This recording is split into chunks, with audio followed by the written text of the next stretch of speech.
దేవుని వాక్యం చూసుకుందాము. దేవుని వాక్యం నుంచి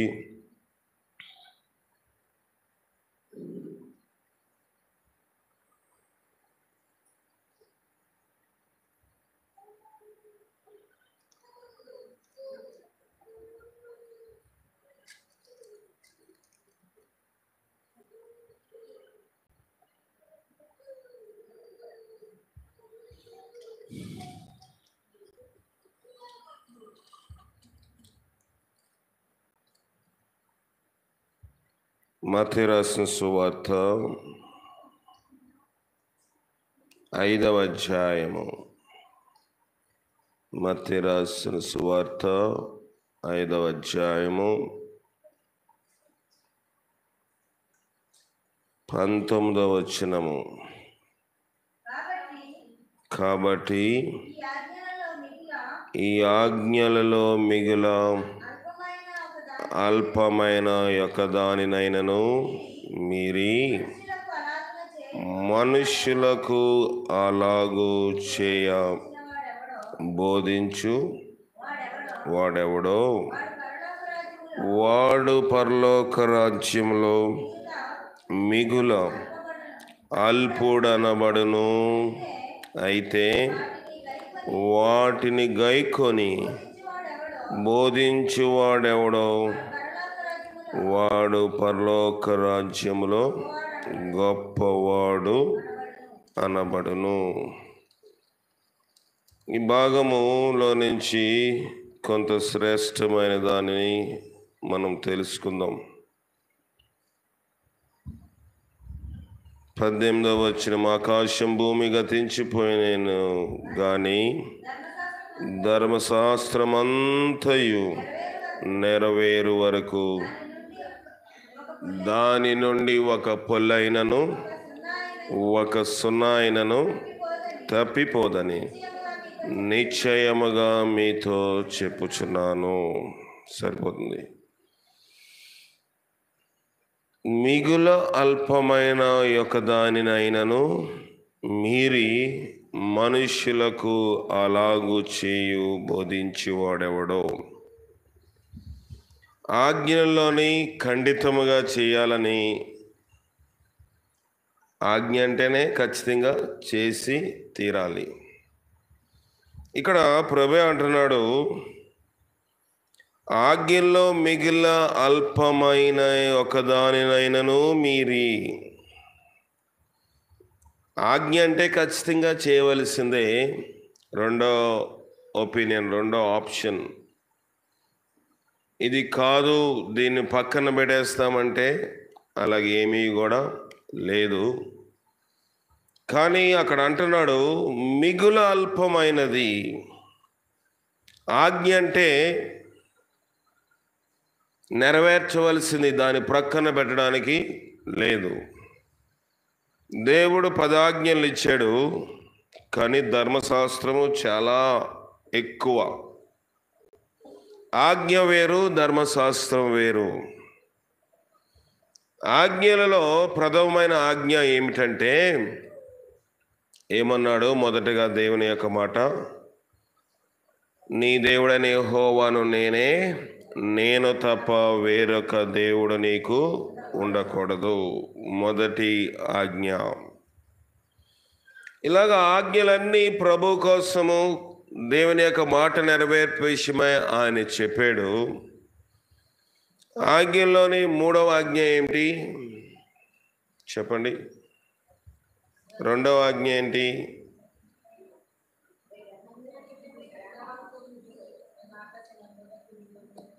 మొదటి ఆజ్ఞ ఏంటి చెప్పండి? వేరొక దేవుడు ఉండకూడదు. పైన ఆకాశం అందే కానీ కింద భూమి అందే కానీ భూమి మీద ఉండే దేవుని రూపమునైనను చేసుకొనకూడదు. వాటికి సాగిల పడకూడదు. వ్యర్థముగా ఉచ్చరింపకూడదు. సరిపోతుంది. 2వ ఆజ్ఞ ఏంటి? నీ దేవుడైన యెహోవా నామమును వ్యర్థ. 3వ ఆజ్ఞ. 2వ ఆజ్ఞ ఏంటి మరి? దేని రూపమును చేసుకోకూడదు. మొదట ఏమన్నాడు? నేనే దేవుడు అన్నాడు. రెండోది ఏ రూపము చేసుకోకూడదు అన్నాడు. మూడవది అన్నాడు, నీ దేవుడైన యెహోవా నామమును వ్యర్థముగా వ్యర్థముగా వ్యర్థముగా ఉచ్చరించకూడదు. క్రైస్తవులు చేస్తున్న ప్రాథమికమైన తప్పు ఇదే. మూడవ ఆజ్ఞను మనం మీరిపోతూ ఉంటాం. నాలుగవ ఆజ్ఞ ఏంటి? విశ్రాంతి దినమును పరిశుద్ధంగా ఆచరించుటకు జ్ఞాపకం ఉంచుకొనుము. విశ్రాంతి దినము, లేకపోతే సబాతు దినము, లేకపోతే ఇంకొక దినం ఏంటది? పునరుద్ధాన దినం మనం ఆచరిస్తున్నాము. కానీ దేవుడైన యెహోవా నామమును వ్యర్థముగా ఉచ్చరింపకూడదు. అంటే అర్థం ఏంటి? లేనిపోయిన వాటన్నిటికీ దేవుని నామమును మధ్యలోనికి మనము తీసుకురాకూడదు. మీ మాటలు కొద్దివిగా ఉండాలి. ఆకాశము తోడని చెప్పవద్దు, అది ఆయన యొక్క సింహాసనము. భూమి తోడని చెప్పవద్దు, అది ఆయన పాద పీఠము. ఇంకా యెరూషలేము తోడని అనవద్దు, అది పరిశుద్ధ పట్టణము. ఈ రకంగా దేవుడు చెప్పాడు. వ్యర్థముగా ప్రతి చిన్నదానికి కూడా మనము దేవుణ్ణి తీసుకుని వస్తాం. దేవుని యొక్క కాపుదలం పోను. ఈరోజు చెప్పాను, శనివారం కదా, సాక్ష్యము చెప్పేటప్పుడు కానీ, ఏదైనా సమయం ఇచ్చినప్పుడు కానీ, పాటలు పాడినప్పుడు కానీ, మనం మనుషులతో మాట్లాడుతున్నప్పుడు దేవునితోటి మాట్లాడకూడదు. ఒకవేళ సమయము నీకు ఇవ్వబడినప్పుడు దాని విషయమై దేవునికి ఏంటి స్తుతులు చెల్లించాలి, వందనములు తెలియజేయాలంటే ప్రార్థన చేసి వందనము తెలియజేసి తర్వాత మనం పాట పాడవచ్చు, లేకపోతే సాక్ష్యం చెప్పవచ్చు, లేకపోతే వాక్యం చెప్పవచ్చు.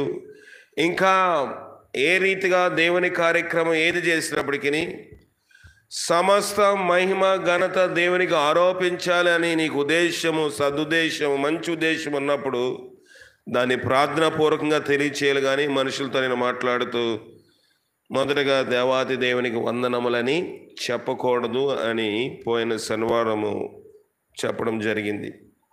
కొన్నిసార్లు మనకు తెలియక ఈ రీతిగా మనుషులతో మాట్లాడుతున్నప్పుడు దేవునితో కూడా మాట్లాడుతూ ఉంటాం. ఇప్పుడు వ్యర్థముగా నుచ్చరించకూడదన్నాడు దేవుడు. యెహోవా నామమును వ్యర్థముగా ఉచ్చరించకూడదు. వ్యర్థము అంటే ప్రతిదానికి ఆయన పేరుని తీసుకురాకూడదు. ప్రతి దాంట్లోని ఆయన యొక్క మాటను మనము ఉచ్చరించకూడదు. అవసరమైనప్పుడు మాత్రమే దేవుని యొక్క పేరును మనము మాట్లాడాలి. మన సంఘంలో అలాంటి అలవాట్లు లేవు. కానీ నేను ఎవరిని విమర్శించట్లేదు, కానీ వివరిస్తూ ఉన్నాను. విమర్శించట్లేదు కానీ వివరణ మీకు తెలియజేస్తూ ఉన్నాను. అనేక సంఘములు ఆరాధన కార్యక్రమములో ఉన్నప్పుడు ఎక్కువ పర్యాయములు స్తోత్రము, లేకపోతే హల్లెలూయా, ఈ మాటను తరచుగా వాడుతూనే ఉంటారు. మాట వాడడం తప్పు కాదు. దేవునికి స్తోత్రము అని చెప్పడము తప్పేమి కాదు. హల్లెలూయా అని చెప్పడము తప్పేమి కాదు. అది బైబిల్ పదము, మన సొంత పదము కాదు, ఏదో ఒక సంఘం వాళ్ళు పెట్టుకున్న పదము కాదు. బైబిల్లో దేవాతి దేవుడు రాయించిన పదము కనుక ఈ పదములు వాడేటప్పుడు ఈ దైవికమైన పదములు, ఇది మన యొక్క సొంత నోట్లోంచి వచ్చిన మాటలు కాదు కనుక దైవికమైన పదములు కనుక ప్రభువునకు స్తోత్రము అని చెప్పవలసి వచ్చినప్పుడు కానీ, హల్లెలూయా అంటే దేవునికి స్తోత్రము చెల్లించుడి అని చెప్పవలసి వచ్చినప్పుడు కానీ పదే పదే అవసరము లేకుండా ఆ మాటను ఉపయోగించకూడదు. ఒక బోధకుడు బోధిస్తూ వాక్యము చెప్తూ ఫలానా ఆమె నిద్రపోతుందండి అని చెప్పి దేవునికి స్తోత్రం అన్నాడు. సంఘమంతా హల్లెలూయా అన్నారు. ఏంటది? వ్యర్థమా? వ్యర్థమే కదా, 100% కూడా వ్యర్థమే. ఆమె నిద్రపోతుందంటే అయ్యో పలానా ఆమె నిద్రపోతుంది కనుక దైవజనుడు పలానా ఆమె నిద్రపోతుంది, దేవుడు ఆమెకి నిద్రపోకుండా నిద్రాత్మను తొలగించమని ప్రార్థన చేస్తే అది వ్యర్థము కాదు, అర్థవంతమైన ప్రసంగం అవుతుంది. కానీ ఆమె నిద్రపోతుంది కనుక దేవునికి స్తోత్రం అంటే సంఘం హల్లెలూయా అన్నారంటే దేవుడైన యెహోవా నామమును ఏం చేస్తున్నారు? వాళ్ళు వ్యర్థముగా ఉచ్చరిస్తూ ఉన్నారు. అట్టి వారిని దేవుడు నిర్దోషిగా ఎంచడు. కొన్ని సంఘముల్లోని కొంత వివరణ మనకి, చాలా సంఘములోని దేవుని సంధికి ఎంతో కాలం చూస్తాం కానీ చాలా విషయాలు నాకు కూడా కొన్ని అర్థము కాని విషయాలు ఉంటాయి. కొన్ని ఆ పెద్దలు చేశారు కనుక మనము కూడా కళ్ళు మూసుకుని అన్నీ చేసుకుంటా వెళ్ళిపోతాం. దాని అర్థము తెలియదు. మనమే కాదు, అన్యులు కూడా లోకంలో ఉన్న అనేక మంది అనేకమైన పండగలు చేస్తారు. మనము కూడా కొన్ని కార్యక్రమములు చర్చిలోనో గృహములోనో వివాహంలోనో గృహప్రతిష్ఠలోనో పుట్టినరోజులో చేస్తూ ఉంటాము. ఆ కార్యక్రమం ఎందుకు చేస్తున్నామో తెలియకుండా చేస్తూ ఉన్నాం.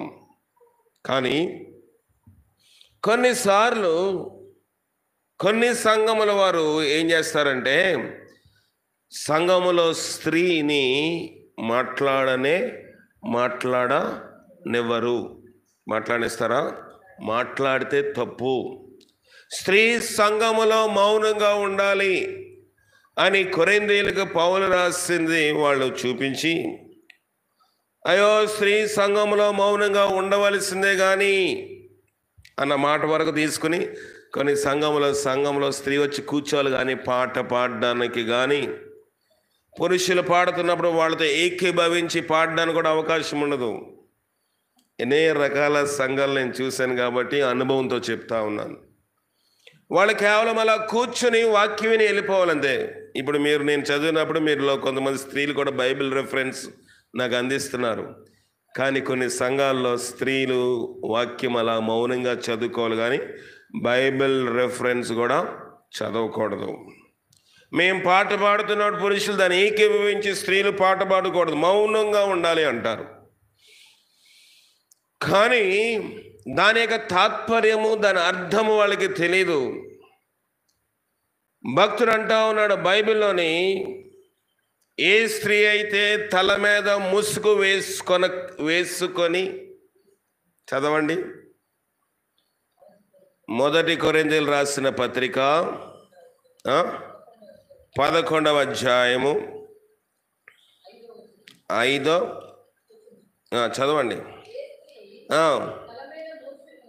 1 కొరింథీ 11వ అధ్యాయము 5వ వచనము, ఏ స్త్రీ తల మీద ముసుగు వేసుకొనక ప్రార్థన చేయను లేక ప్రవచించును, ఆ స్త్రీ తన తలను అవమానపరచును, ఏలయనగా అది ఆమెకు క్షారము చేయబడినట్లుగానే యుండును. ఏ స్త్రీ తల మీద ముసుగు వేసుకొనక ప్రార్థన చేయను లేక ప్రవచించును. ఇప్పుడు ఇక్కడ ఏమంటున్నాడు? ప్రవచనం ఉందా లేదా? చెప్పండి, జాగ్రత్తగా వినండి. ప్రవచనం ఉందా లేదా? వింటున్నారా? ప్రార్థన చేయొచ్చు. ప్రార్థన అంటే వ్యక్తిగతంగా చేయొచ్చు, సంఘంలోనే చేయాలని రూల్ ఏమి లేదు. ప్రవచనం ఎక్కడ చెప్తారు? ప్రవచనం ఎక్కడ చెప్తారు? చూద్దాం, వాక్యంలో చూద్దాము.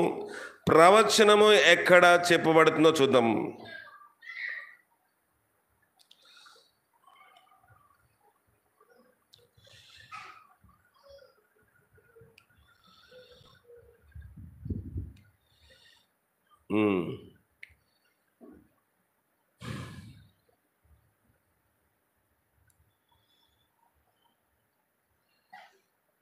మొదటి కొరింథీ 14:4,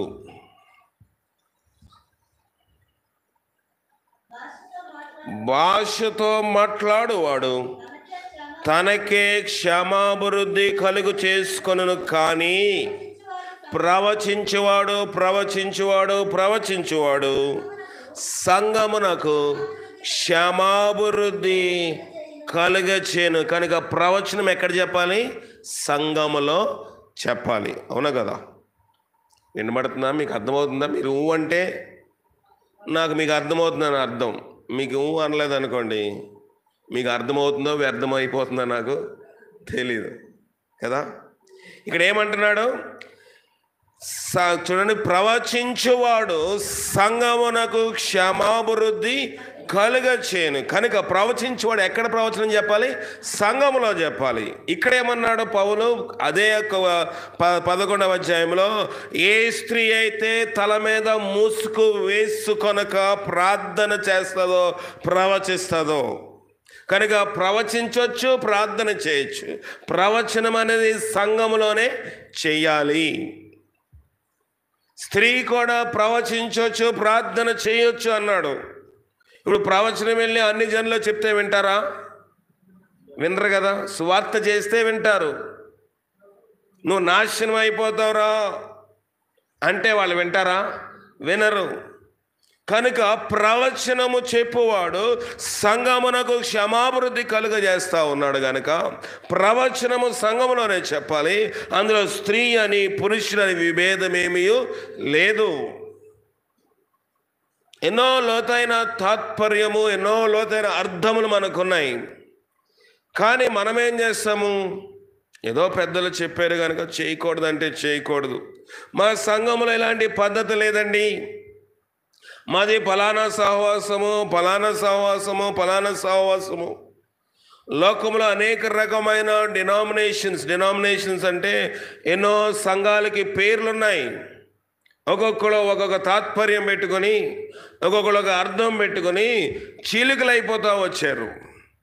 కానీ బైబిల్ని సంపూర్తిగా అందరూ ఒక దగ్గర కూర్చుని అర్థం చేసుకుంటే ఇన్ని సంఘాలు ఈ యొక్క ప్రపంచంలో వచ్చుండేవి కాదు.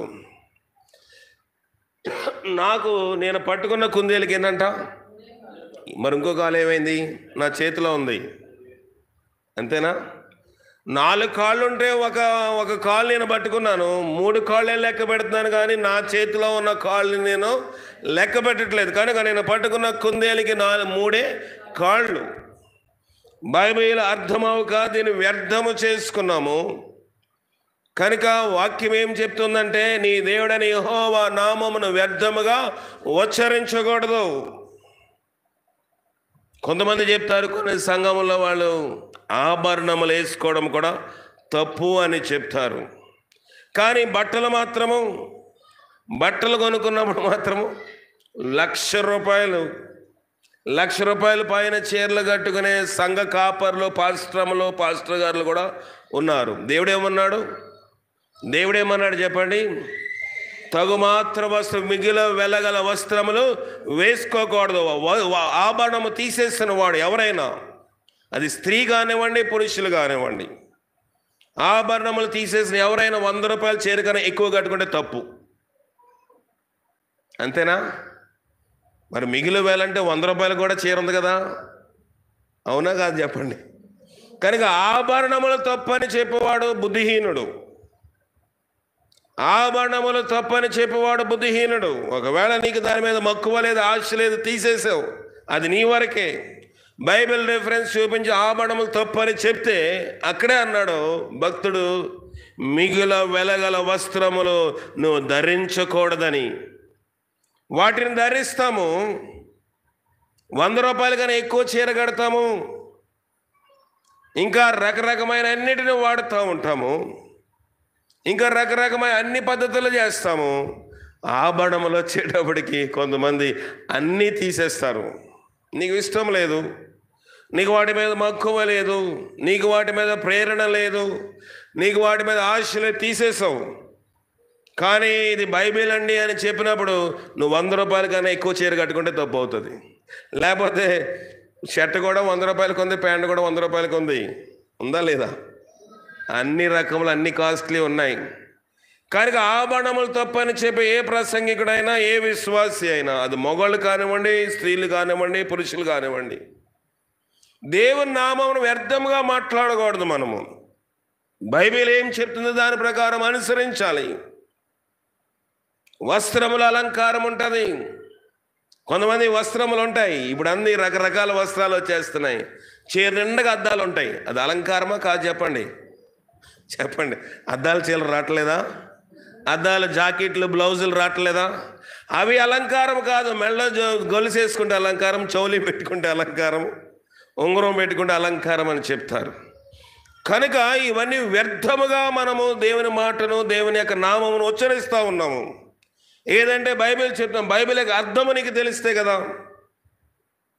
బైబిల్ అర్థం మనకు తెలిసే దేవుని నామమును వ్యర్థముగా మాట్లాడము. మనం ఉట్టినే ఏదో ఒక వాటిలో మనకి ఏదో ఒక రెఫరెన్స్ చూసేసి దాని లోతైన అర్థం ఏంటో తెలియకుండా మాట్లాడుకుంటే వెళ్ళిపోతాం. ఇంకా లోతుగా మనం పరిశీలించినట్లయితే దేవుని నామమును ఎక్కడ వ్యర్థపరుస్తున్నాము, ఎక్కడ వ్యర్థపరిచేస్తాము? ఒక బైబిల్ కొనుక్కోవాలంటే 300 రూపాయలు, 200 రూపాయలు, 250 నుంచి మనకు అందుబాటులో ఉంది. బైబిల్ ఎంత జరిగిపోయినా దాన్ని వాడతాము. సెల్ ఫోన్ కొంచెం ఈ పౌచ్ షేడ్ అయిపోయింది అనుకోండి, దీని వెల ఎంత? 100 రూపాయలు. వెంటనే దీన్ని వేయిస్తాం. అద్దం పగిలిపోయింది, అద్దం అంటే డిస్ప్లే పోయింది, 1800 రూపాయలు. ఏ చిన్న ఫోన్కైనా అద్దము పోతే వేస్తే ఎంత? 1800. అద్దం పోతే ఒక మొబైల్, ఆండ్రాయిడ్ మొబైల్కి 1800 రూపాయలతో వేయిస్తాము. కాస్ట్లీయెస్ట్ బైబిల్ 1000 రూపాయల కన్నా, ఇంకా 1000 రూపాయలు 1200 కన్నా మించి లేదు తెలుగు బైబిల్. దాన్ని కొనుక్కోవడానికి మాత్రము వాయిదా వేస్తాం. డిస్ప్లే వెంటనే పడిపోవాలి. బైబిల్ 250 రూపాయలు సరిపోతుంది. మొబైల్ మాత్రము మార్చుకోవద్దని నేను చెప్పటం లేదు. 6 నెలలకో సంవత్సరానికో కొత్త వర్షన్ వస్తే మార్చేస్తూ ఉంటాం. డిస్ప్లే పోతే వెంటనే ఇస్తాము. బైబిల్ మాత్రము చర్చ్లో వదిలేసి వెళ్ళిపోతాము. దేవుడిని యెహోవా నామమును వ్యర్థపరచుట అంటే అది. బైబిల్ చర్చ్లో ఉంటుంది, మొబైల్ ఎప్పుడు జోబులో ఉండాలి. బయటికి టాయిలెట్కి వెళ్ళినా మొబైల్ తీసుకెళ్తాం వెనకతలో. బయటికి ఒక్క నిమిషం బయట ఎవరైనా పిలిచి వెళ్ళినా బైబిల్ పాటల పుస్తకం వదిలేసి వెళ్ళిపోతాము. సెల్ ఫోన్ మాత్రం వెనకతల తీసుకువెళ్తాము.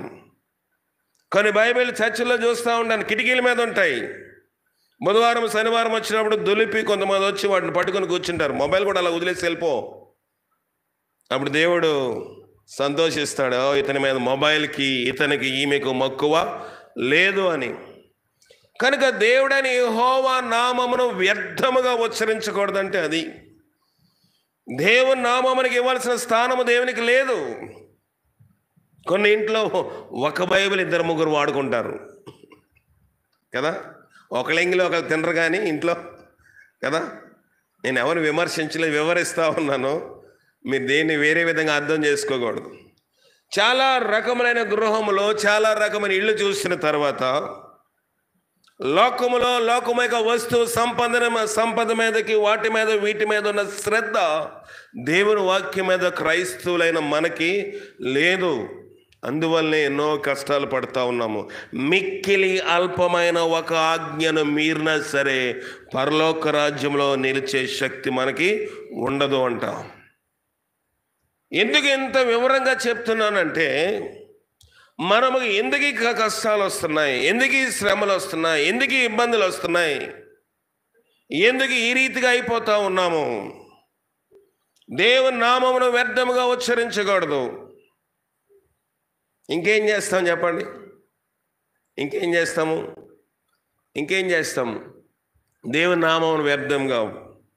ఇప్పుడు కరెంటు బిల్ వస్తుంది, అందరికీ వస్తుంది కదా. కరెంటు బిల్ ఎవరికి కట్టాలి? బిల్ కలెక్టర్కి కట్టాలా కట్టద్దా? కట్టాలి. ఇక్కడ కట్టకపోతే నర్సీపట్నం అనే ఇల్లున్నా కడతా, మంచిది. ఇప్పుడు కరెంటు బిల్లు కట్టాలి. ఒక 1000 రూపాయలు వచ్చింది కరెంటు బిల్ అనుకోండి. ఇక్కడ స్ట్రీట్ లైట్ పోయింది. ఎక్కడ? తోవలో స్ట్రీట్ లైట్ పోయింది. నాకు 1000 రూపాయలు కరెంటు బిల్ వచ్చింది, కరెంటు బిల్ కట్టను, స్ట్రీట్ లైట్ వేయిస్తానంటే ఊరుకుంటాడా? అది నీ పనా? ఎవరు చేయించాలి ఆ పని? గవర్నమెంట్ వాళ్ళు చేయిస్తారు, అది వాళ్ళ పని. అయ్యా నాకు 1000 రూపాయల కరెంట్ వచ్చిందండి, మా స్ట్రీట్ లైట్ పోయిందండి, దాని ఖర్చు, ఆ పోల్ ఎక్కినోడికి దిగినోడికి 1000 రూపాయలు అండి, దానికి ఖర్చు పెడతానంటే ఊరుకుంటాడా? దానికి చెల్లించు. నీకు అంత స్ట్రీట్ లైట్ వేయించాలని మొక్కు ఉంటే పంచాయతీ వాళ్ళకో ఊరు ప్రెసిడెంట్కో సర్పంచ్కో చెప్పండి, వాళ్ళు కూడా వేయించలేదు, నిధులు లేవు అంటున్నారు. సరే, నువ్వు వేయించాలని శ్రద్ధ ఉంటే నీ జోబులోంచి తీసి ఖర్చు పెట్టి వేస్తే సంతోషిస్తుంది గవర్నమెంట్. కొంతమంది దశంభాగం అలా చేస్తారు. దశంభాగంతో ఆ వస్తువు కొంటాను ఈ వస్తువు కొంటాను అంటారనరా. దశంభాగం నువ్వు ఖర్చు పెట్టడానికి నీకు నాకు హక్కు లేదు. కనుక చర్చ్లో ఈ స్టూల్ లేదు, చర్చ్లో మౌత్ లేదు, చర్చ్లో బల్బు లేదు, ట్యూబ్లైట్ లేదు, కానీ కొనుక్కొస్తాను. దశంభాగం నేను 1000 రూపాయలు ఇవ్వాలంటే 500 ఇవన్నీ ఏం చేసి 5 రూపాయలు దేవునికి ఇస్తాను అంటావు. నాకు తెలీదు, లేకపోతే నువ్వు వెళ్తున్న సంఘం, ఏ సంఘంకి వెళ్తున్నావు ఆ సంఘ కాపరికి తెలియపోవచ్చు, కానీ రహస్యమందు చూచిన దేవుడికి అన్నీ తెలుసు. దాన్ని ఖర్చు పెట్టే అధికారం నాకు కూడా లేదు. ఒకసారి నేను ఉద్యోగంలో ఉన్నప్పుడు నేను దశభాగం మొత్తం జీతం అంతా దేవుని సందులో ఖర్చు పెడతానని దశభాగం తీయడం మానేసి ఖర్చు పెడితే అన్నాడు, దేవుడు అన్నాడు నువ్వు దొంగవి అన్నాడు. ఏమన్నాడు? దొంగమన్నాడు. ఏం ప్రభా, నేను ప్రతిదీ పైసా నా జీతం అంతా నీ సేవలో ఖర్చు పెడతానంటే, నువ్వు జీతం అంతా ఖర్చు పెట్టు, నువ్వు తీయవలసిన 10వ భాగం తీసివేసి మిగతాదంతా నువ్వు ఖర్చు పెట్టే అధికారం ఉంది, కానీ 10వ వంతు నువ్వు ఖర్చు పెట్టే అధికారం నీకు లేదు. కనుక దేవుడైన యెహోవా నామమును మనం వ్యర్థపరుస్తున్నాము. కొన్నిసార్లు ఈ రీతిగానే ఏదో చేస్తున్నాం అనుకుంటున్నాం, దేవునికే ఇస్తున్నాం కదా అనుకుంటున్నావు. నీ జోబులోంచి నువ్వేది ఖర్చు పెడితే 10వ వంతు కాకుండా నువ్వేది ఖర్చు పెడితే అది నీవు నేను దేవుని కోసము చేస్తున్నట్లు. దశభాగమును ఖర్చు చేసే అధికారము ఏ విశ్వాసికి లేదు. సంఘ కాపరి మీద ఇంకొక సంఘ నాయకత్వం, ఆత్మీయ నాయకత్వం ఉంటే ఈ సంఘ కాపరి కూడా ఏం చేయాలంటే తనకొచ్చిన కానుకలు దశభాగాలంతా తీసి వాటిని లెక్కగట్టి దాంట్లో 10వ వంతు పై నాయకత్వమునకు పంపించాలి. అది క్రమము, ఆత్మీయ నాయకత్వము. ఇది లోకములో ఉన్న దేవుడు ధర్మశాస్త్రంలోని మోషేకి చెప్పిన మాటలు, ఇవన్నిటినీ విడిచిపెడతాము. ప్రభువా ప్రభువా అని పిలిచి ప్రతివాడును పరలోక రాజ్యంలోనికి చేరడు. కనుక దశంభాగము తీస్తూ ఉన్నాము. ఇవన్నీ కొన్ని విషయాలు నేను ఎందుకు ఇంత పర్టికులర్గా చెప్తున్నానంటే, ఎందుకు మనకి సమస్యలు వస్తూ ఉన్నాయి, ఎందుకు మనం ఇబ్బంది పడుతూ ఉన్నాము, ఎక్కడ తప్పిపోతూ ఉన్నాము, ఎక్కడ దేవుని వాక్యమును చేయట్లోని మనము సొంత నిర్ణయాలు తీసుకుంటా ఉన్నాము. మన సొంతంగా మన దానితో చేయడానికి మనకు హక్కు ఉంది, కానీ దేవుని సొమ్ముతో మనం ఏది చేయడానికి హక్కు లేదు. ఒక ఆమె తీసుకొచ్చి జటమాంసి అత్తరును తీసుకుని వచ్చి ఏమంది, అది పగలగొట్టి యేసు పాదముల మీద దానిని ఒలికించి ఆమె వెంట్రుకలతోటి దాన్ని తుడిచింది. ఇల్లంతా సువాసన రావడము ప్రారంభించింది. ఇప్పుడు నాకులాంటి శిష్యుడు ఇస్కరియోతు యూదా అన్నాడు, ఇది ఎందుకు వేస్ట్ చేస్తున్నారు, ఇది పేదలకు, ఇది అమ్మి పేదలకు ఇవ్వచ్చు కదా. దేవునికి పెట్టింది పేదలకు ఇవ్వడానికి ఏమైనా వ్యత్యాసం ఉందా, సంబంధం ఉందా? లేదు. దేవునికి చేయవలసింది దేవునికి చేయాలి, దేవునికి ఇవ్వాల్సిన అర్పణ మన దేవునికి ఇవ్వాలి. దేవుని యొక్క కుమారుడైన యేసుక్రీస్తును ఆమె ప్రేమించాలి కనుక దాన్ని పగలగొట్టి అత్తరు పూసింది, బాగానే ఉంది. కానీ ఇస్కరియోతు యూదా అన్నాడు, దీన్ని అమ్మి బీదలకు ఇవ్వచ్చు కదా.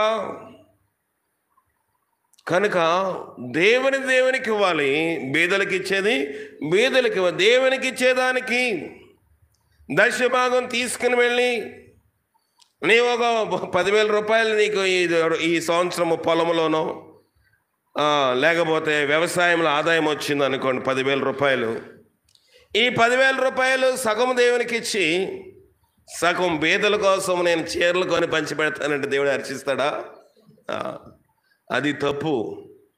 ఈ 10,000 దేవునికి ఇవి, ఇంకా నీకు ఇంకా ఎంత ఉంది, 1,00,000 రూపాయలు వచ్చింది, ఇంకా 90,000 ఉంది.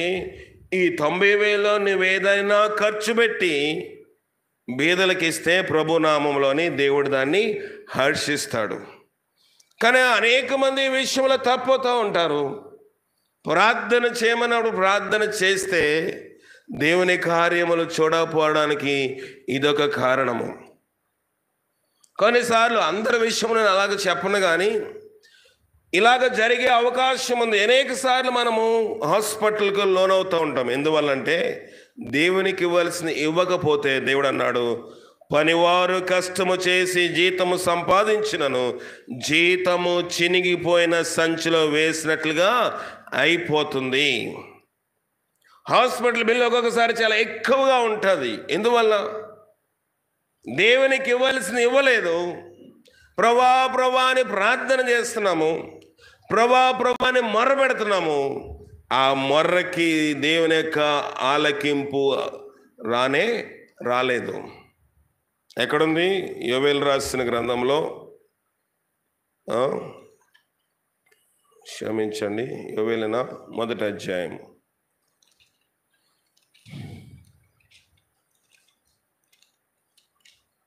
యోవేలు కాదు, హబక్కూకు రాసిన గ్రంథం 1వ అధ్యాయం అనుకుంటా.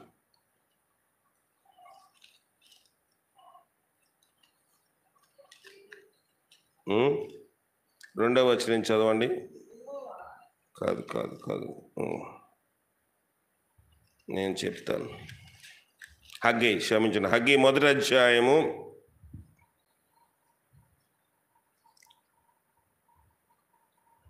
6వ వచనము. మీరు విస్తారముగా విత్తునను మీకు కొంచెమే పండినది, మీరు భోజనము చేయకున్నను ఆకలి తీరక ఉన్నది, పానము చేయుచున్నను దాహము తీరక ఉన్నది, బట్టలు కప్పుకొనను చలి ఆగకున్నది, పనివారు కష్టము చేసి జీతము సంపాదించుకొన్నను జీతము చినిగిపోయిన సంచిలో వేసినట్లుగా. పనివారు ఎలా సంపాదించారండి జీతము? కష్టము చేసి నెలంతా కష్టపడ్డావు, వారమంతా కష్టపడ్డావు, లేకపోతే ఉదయం మొదలుకొని సాయంకాలం వరకు పొలంలోనో లేకపోతే ఇతరమైన పనిలోనూ కష్టపడ్డావు. కష్టపడి ఏం సంపాదించమంట? జీతము సంపాదించినను జీతము చినిగిపోయిన సంచిలో వేసినట్లుగా ఉన్నది. దేవుని మందిరమును కట్టకుండా, మన హృదయమును కట్టుకోకుండా మనము లోకములో ఎన్ని మొదట నా నీతిని నా రాజ్యమును వెదకండి, అప్పుడు సమస్తము మీకు నేను అనుగ్రహిస్తాను. ఇది ఒక కారణము. కొన్నిసార్లు మనం ఎక్కువ హాస్పిటల్ బిల్ పే చేయడానికి కానివ్వండి, కొన్నిసార్లు వ్యర్థమైన ఖర్చులు అవ్వడానికి కానివ్వండి, కొన్నిసార్లు ఏదైనా వస్తువు మంచిగా కొనుక్కుంటాము, అది పాడైపోతుంది, దాన్ని రిపేర్ చేయడానికి ఎంతో ఖర్చు అవుతుంది. ఇవన్నిటికీ కారణము కొన్నిసార్లు దేవునికి ఇవ్వాల్సిన సమయము. నీ దేహము, ధనము, సమయము. దేహం ఇవ్వాలి, ధనం ఇవ్వాలి, సమయం కూడా ఇవ్వాలి. అవునా కదా? బైబిల్ ఉందా? సమర్పణ చేయము ప్రభువునకు నీ దేహము, ఏంటది? సమయము, నీ దేహము, ధనము, సమయం అనుకుంటా. చదవండి, ఎన్నో పాట? ఏమో ప్రభువునకు నీ దేహము, ధనము, సమం. దేహం ఇవ్వాలి, ధనం ఇవ్వాలి, సమయం ఇవ్వాలి, 3 ఇవ్వాలి. అవునా? ఇందులో ఆ పాట ఇందులో లేదు. నీ దేహము, ధనము, సమయము. మొదట దేవుడు అడుగుతున్నాడు హృదయ శుద్ధి. అందుకే ప్రభు అంటున్నాడు, మొదట నా నీతిని రాజ్యాన్ని వెదకండి, అప్పుడు సమస్తము నేను మీకు. నీ దేవుని నీతిని రాజ్యాన్ని వెదకాలంటే మొదటిగా నీ దేహము శుద్ధిగా ఉండాలి, పవిత్రతగా ఉండాలి. రెండవదిగా నువ్వు దేవునికి ఇవ్వాల్సిన అర్పణ ఇవ్వాలి. ఇవ్వదా? ఇవ్వాలి. మూడవది నీ సమయము కూడా దేవునికి ఇవ్వాలి. ధనం ఇవ్వడము, ఏదైనా కానుక ఇవ్వడం కొంచెం సులభంగా ఉంటుంది కదా, కానీ సమయం ఇవ్వాలంటే అందరికీ వ్యసనాలు ఉంటాయి. వ్యసనం అంటే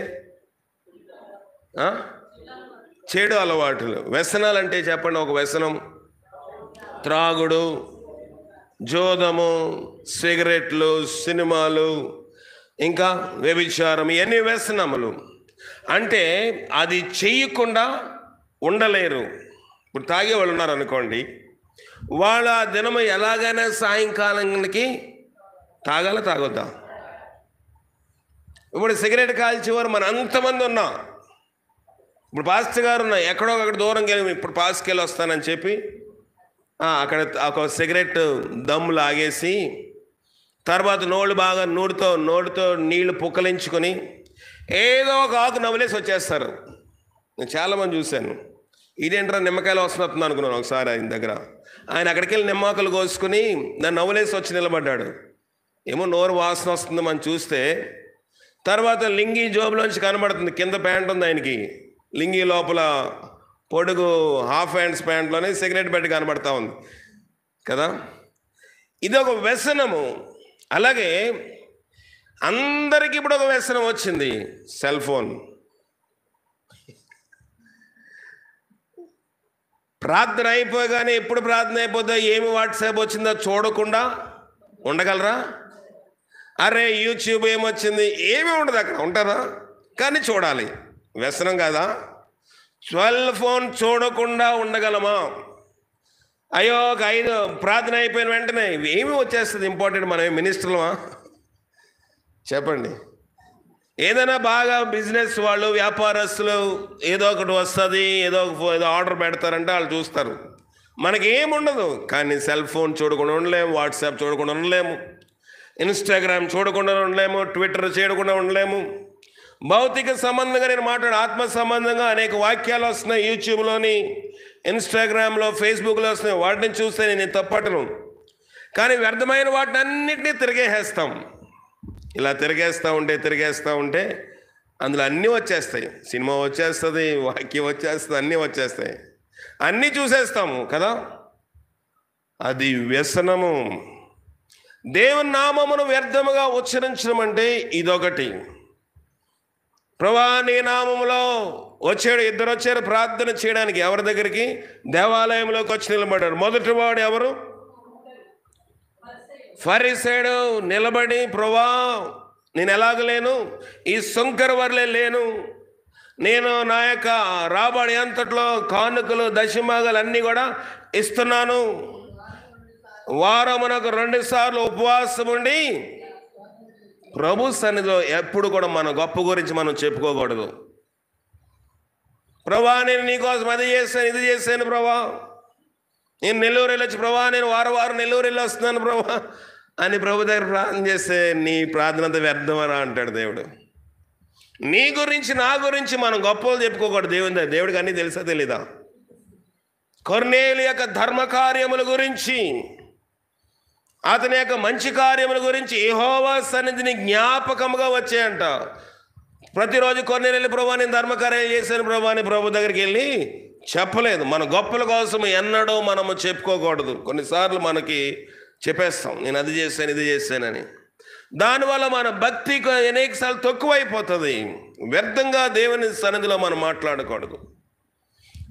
ఇక్కడ పరిసేయుడు మొత్తం ఎక్స్ప్లెనేషన్ చెప్పాడు. ప్రభా నేను 2 సార్లు ఉపవాసం ఉన్నాను, ఈ శంకర వల్లే కూడా నేను లేనందుకు నేను సంతోషిస్తున్నాను అన్నాడు.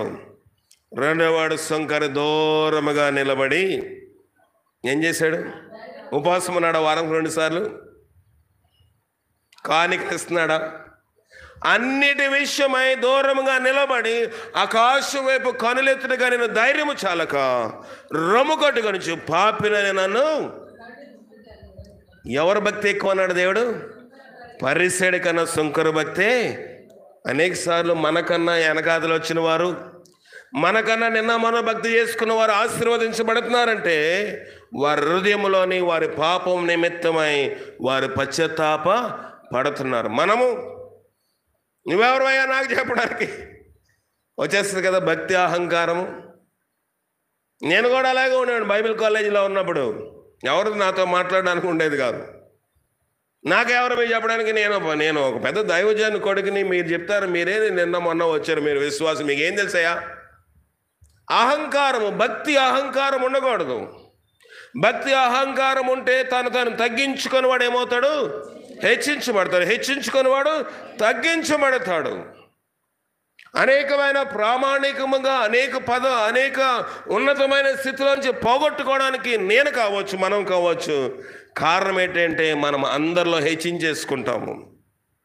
నేను కూడా ఆ కోవలోని ఉన్నవాడినే. దేవుడు అనేకసార్లు సరిచేయడం బట్టి తగ్గించుకుంటా ఉన్నాను. మీరెవరు నాకు చెప్పడానికి? మీకు ఏం తెలుసు? మీరు నిన్నగాక మొన్న నేర్చుకున్నారని అనేకసార్లు నేను మాట్లాడిన సందర్భాలు ఉన్నాయి. కానీ దేవుడు ఎప్పుడైతే అణచడము, దేవుడు ఎప్పుడైతే తగ్గించడం మొదలుపెట్టాడో నన్ను నేను హెచ్చించుకోవడం, నేను తగ్గించుకున్నాను. దేవుడు అప్పుడు ఆశీర్వదించడము మొదలుపెట్టాడు. కనుక హెచ్చించుకునే బుద్ధి మనకి ఉండకూడదు. ఇక్కడ ఫరిసైడు హెచ్చించుకున్నాడు, సుంకర హెచ్చించుకోలేదు. కనుక అతడు చేయకపోయినా అతని కంటే ఇతడు నీతిమంతుడిగా తీర్చబడ్డాడు. కనుక అనేకసార్లు మనలో ఆ యొక్క బుద్ధి ఉండిపోతూ ఉంది. అనేకసార్లు మనలోనే ఆ స్థితి ఉండిపోతూ ఉంది. ఎంతో తగ్గించుకోవాలి మనము. ఎంతో ఇతరులకు దేవుడే ఉన్నాడు, మీరు మార్పు నుండి ఎలా ఉండాలంట? ఎలా ఉండాలి? ఫలానా భక్తి పరులాగా ఉండమని చెప్పలేదు. లేకపోతే ఫలానా వాళ్ళు అక్కడ ఊర్లోని ఆ యొక్క భక్తుడున్నాడు, అతని వల్లే ఉండమని చెప్పలేదు.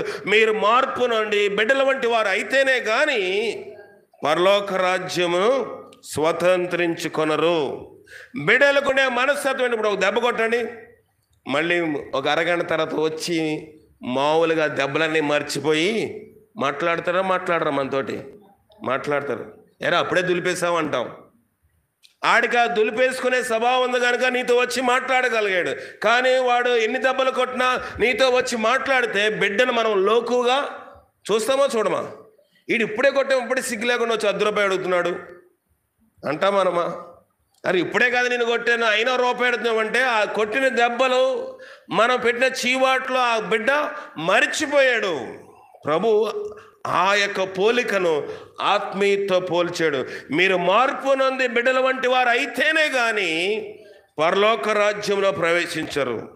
గద్దించినప్పుడు కానివ్వండి, వాక్యం హెచ్చరించినప్పుడు కానివ్వండి, లేకపోతే ఎవరైనా మనల్ని ఏదైనా అన్నప్పుడు కానివ్వండి, ఎవరైనా మనం దూషించినప్పుడు కానివ్వండి, మన అనుకోవడం మాటలు అన్నప్పటికీ కానివ్వండి, మనం మరిచిపోయి వారితోటి యథావిధిగా బిడ్డలు మాట్లాడినట్లుగా ఒక తండ్రితో, తల్లితో, ఫ్రెండ్స్తో ఒక చిన్న బిడ్డ ఎలాగ వెంటనే దెబ్బలు మరిచిపోయి మాట్లాడతాడో అలాగుంటేనే కానీ పరలోక రాజ్యంలో మనము ప్రవేశించలేము. కనుక ప్రభు అంటున్నాడు, మిగిలిన అల్పమైన ఏ ఆజ్ఞనైనను మీరు మీరకూడదు, దేవుడని యెహోవా నామమును వ్యర్థముగా ఉచ్చరించకూడదు. అట్లాంటి వారిని నిర్దోషిగా ఎంచరు. కనుక నిర్దోషత్వంలో మనం పెరిగినట్లుగా పరిశుద్ధాత్మ శక్తి సహాయం చేసి కాపాడుగా.